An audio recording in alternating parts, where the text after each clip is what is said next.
Hey, moi c'est Nice et je vous souhaite la bienvenue pour cette nouvelle vidéo. Aujourd'hui, j'attaque une série de 3 vidéos qui sera consacrée à la préparation de la fête d'Halloween qui a lieu à la fin du mois. Et je pensais que du coup, ça pourrait être une bonne idée de nous mettre doucement dans l'ambiance en vous présentant quelques mangas qui vont très bien dans certaines catégories.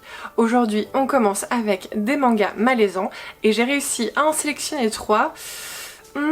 Si vous aimez bien un peu le côté thriller, les lectures qui vous retournent l'estomac quand vous les lisez, ce sera parfait pour ce mois d'octobre. Allez, on va commencer tout de suite avec la première série dont j'ai envie de vous parler. Ce sont des mangas que j'achète à une certaine période de l'année, au pif à la fin de l'année, hein, quand les histoires sortent en coffret. Des mangas qui sont pour moi très malaisants, que j'ai un peu du mal à sortir de ma pile à lire, j'ai un peu de mal à les sélectionner, à me dire « Hey, maintenant tu vas les lire ». Et pourtant, je ne sais pas, je les achète. Quand je suis dedans, je suis mitigée, mais par contre je suis extrêmement contente de les avoir lus. Vous avez très certainement reconnu avec ma description coffret, tout ça, les adaptations de Lovecraft par Go Tanabe. Donc là j'ai le premier coffret, Les Montagnes Hallucinées, et donc le deuxième coffret, Dans l'Abîme du Temps et La Couleur Tombée du Ciel.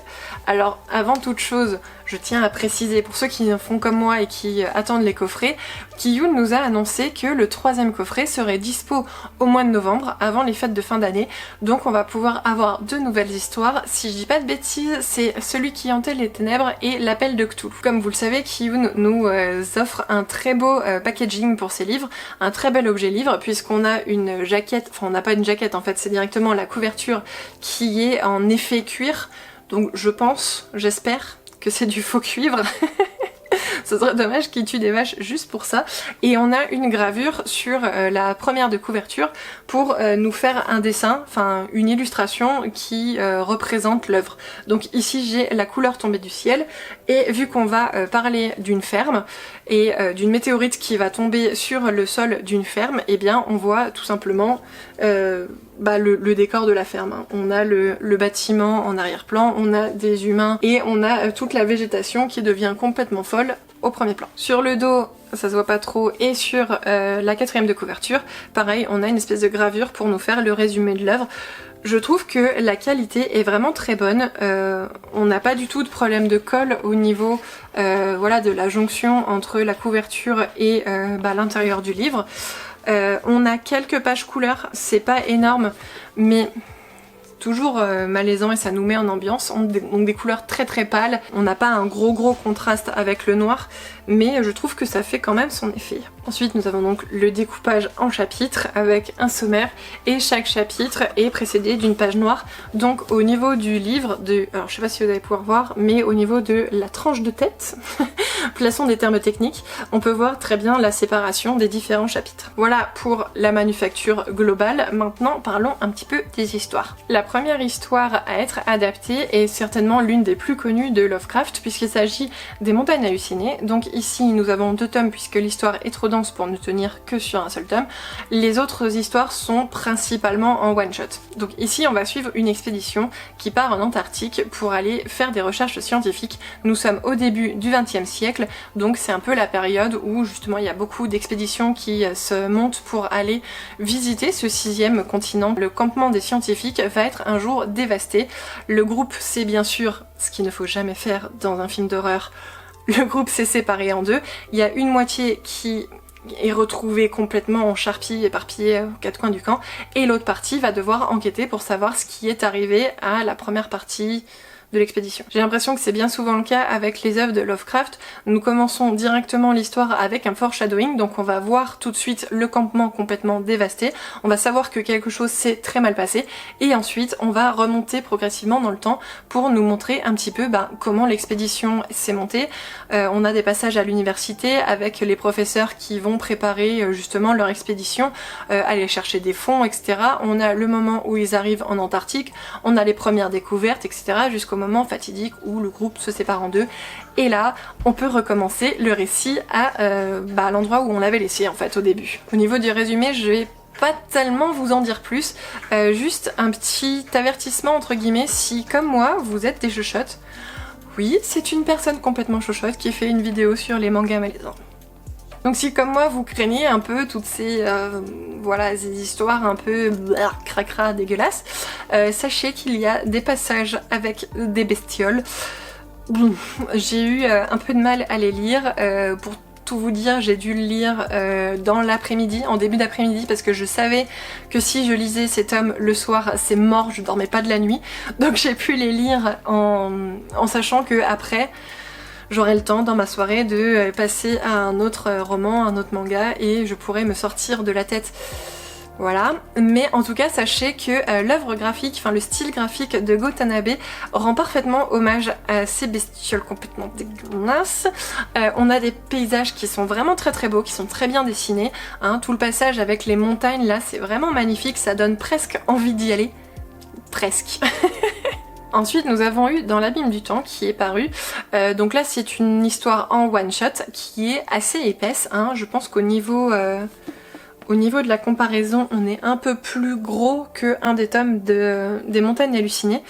Et ici on va reprendre un petit peu le thème des scientifiques, hein, puisqu'on va être aussi avec un professeur et malheureusement ce professeur va avoir un jour un malaise et il se retrouve dans un espèce de coma, en tout cas c'est ce qu'il a l'impression, et quand il se réveille, il se rend compte que sa vie a complètement changé, sa famille s'est complètement disloquée, il ne reste plus que son fils avec lui, et on lui apprend que 5 ans se sont passés.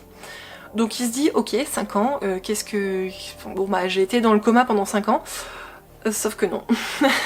Sauf que non, du coup, pas du tout. Les personnes autour de lui ont bien eu l'impression qu'il était revenu, qu'il a passé quelques jours dans le coma, mais rien de bien grave. Et pendant 5 ans, il a été actif. Il a développé une espèce de double personnalité. Enfin, les suppositions à l'époque vont bon train. On ne sait pas trop ce qui lui est arrivé. Cependant, il n'a aucun souvenir de ce qui s'est passé sur les 5 dernières années. Et du coup, quand on lui apprend tout ça, eh bien, il va tout simplement essayer de combler les 5 ans de mémoire qui lui manquent. Et il va repartir sur ses traces pour essayer de savoir ce qu'il a pu faire, ce qu'il a pu apprendre, etc., etc. Et je trouve qu'on est à un niveau vraiment très différent des Montagnes hallucinées. Par contre, si vous n'avez lu aucune de ces œuvres, vraiment commencez par Les Montagnes hallucinées, puisque c'est une œuvre qui a été faite antérieurement, même dans la bibliographie de Lovecraft, hein, puisque celle-ci, dans l'abîme du temps, c'est une des dernières histoires qu'il a faites. Alors je me suis posé la question de savoir si ça allait pas poser problème, puisque l'univers construit par Lovecraft est quand même assez cohérent. On a certains éléments, certains artefacts qui vont se retrouver dans plusieurs de ces histoires, et bah vu que celle-ci c'est une de ces dernières, est-ce qu'on va pas nous exposer des choses qui seront reprises dans les autres œuvres?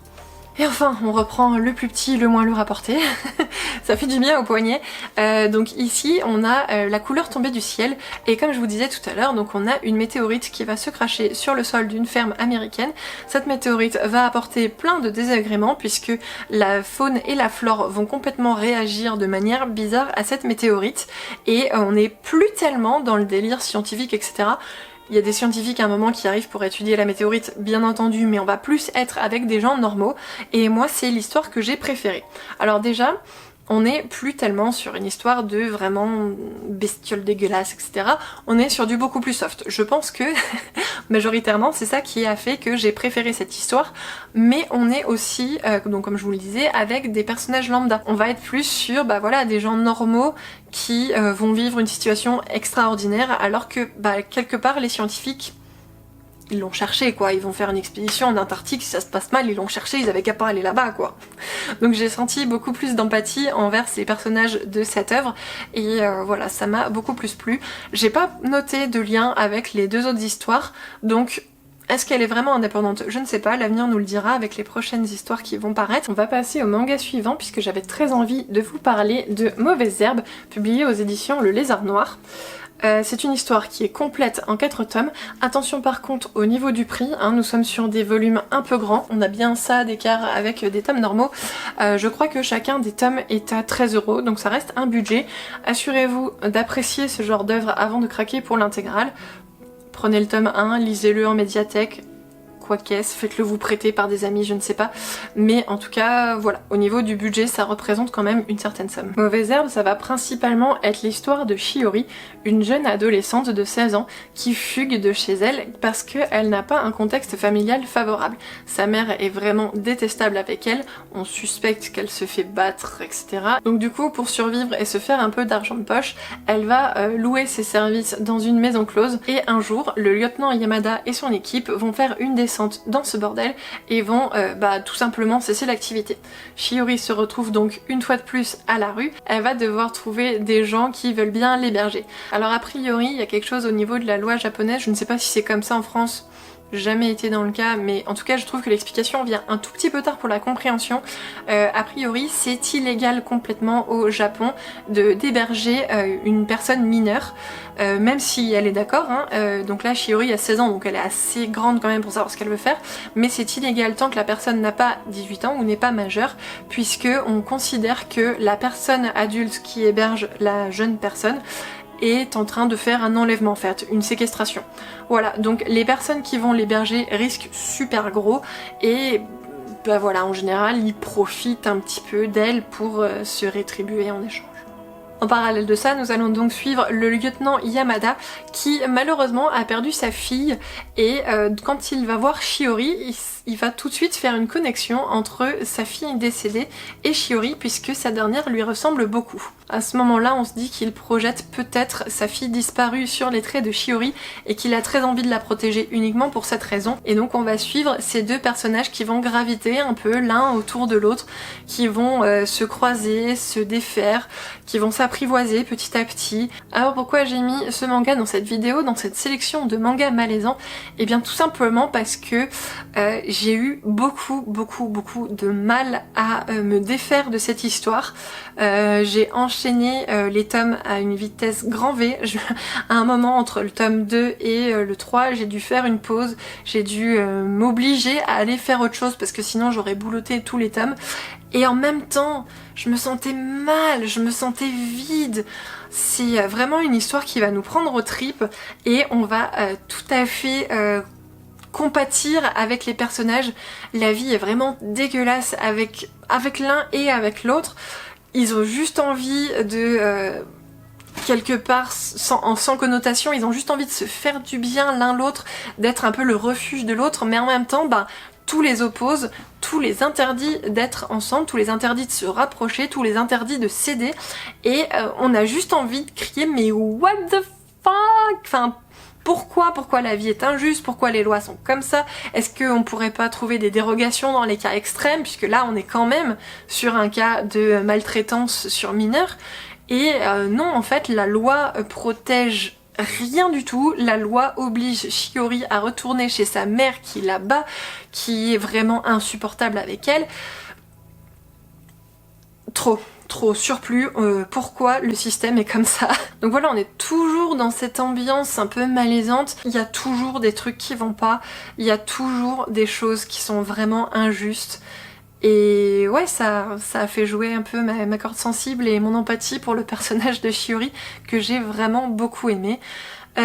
Attention, je sais que ça peut froisser quelques personnes, on a légèrement de la maltraitance sur animaux, c'est-à-dire qu'on voit pas littéralement la maltraitance en elle-même, par contre on en voit les conséquences.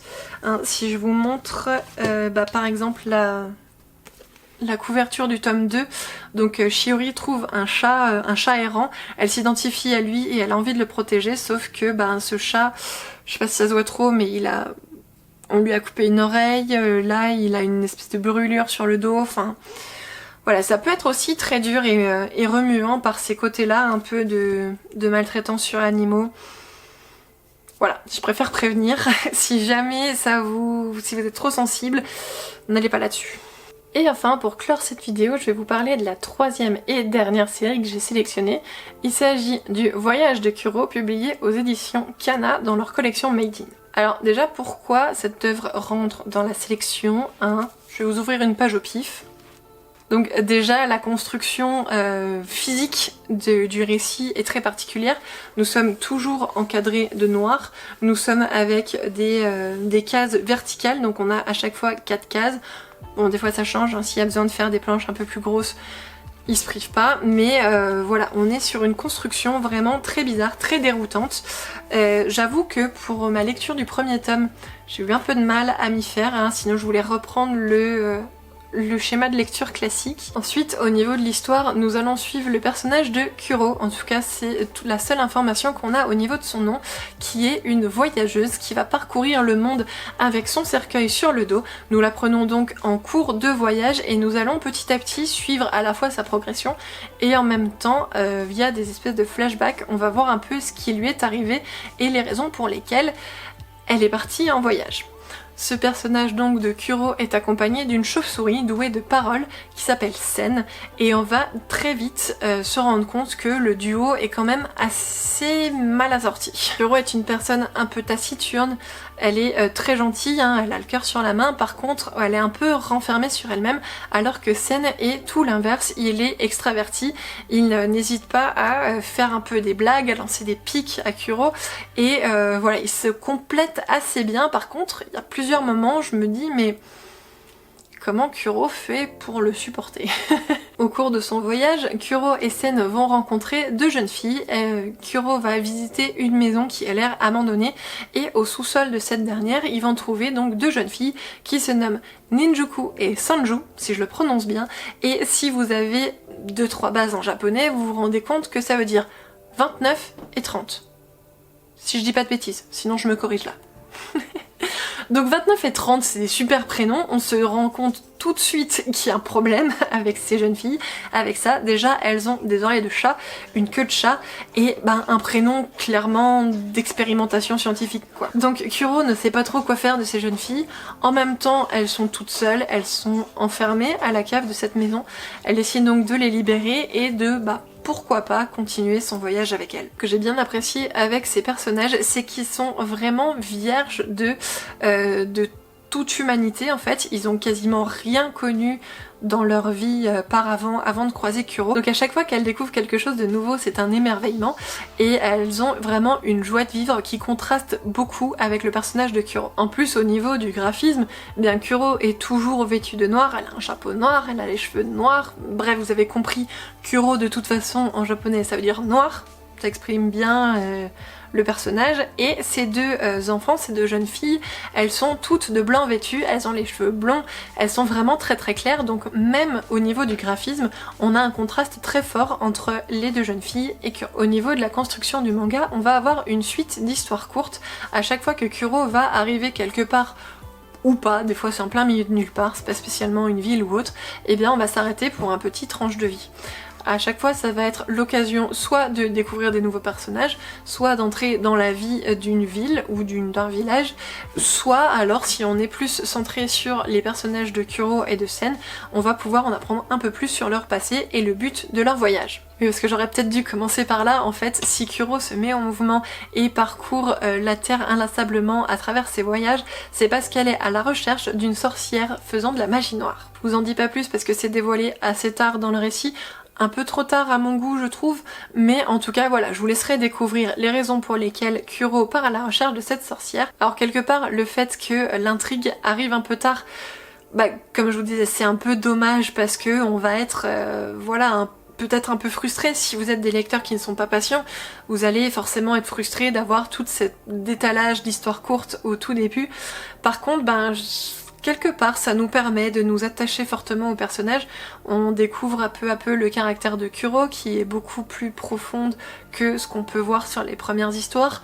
On en découvre plus sur scène, un peu les motifs qui font qu'il agit de la façon dont il agit, et on a surtout les personnages de 29 et 30, je me risquerai plus à le prononcer en japonais. Donc on a ces deux personnages là qui vont vraiment être super intéressantes puisque comme ce sont des expériences scientifiques, on a énormément de choses à découvrir sur elles. Voilà, c'est une histoire que j'ai beaucoup aimée. Malheureusement je la vois pas beaucoup passer sur YouTube ou sur Instagram, donc j'avais très envie de vous en parler, éventuellement vous notifier qu'elle existe, qu'elle est très bien. Et que si ça vous tente, si le résumé que j'ai pu vous en faire vous tente, n'hésitez pas à vous pencher dessus. Et voilà, j'en ai terminé avec cette première vidéo pour préparer la venue d'Halloween. N'hésitez pas à me dire ce que vous en avez pensé. Est-ce que vous avez d'autres mangas malaisants? Si vous avez aimé cette vidéo, n'hésitez pas à me le faire savoir en mettant un pouce en l'air, un commentaire pour autre chose, un abonnement si ce n'est pas déjà fait. N'hésitez pas à partager cette vidéo si elle vous a plu et que vous pensez que quelqu'un pourrait être intéressé par ces 3 œuvres. En attendant la prochaine vidéo, je vous souhaite une très bonne fin de week-end, une très bonne semaine à venir et puis on se retrouve tout bientôt. Allez, ciao!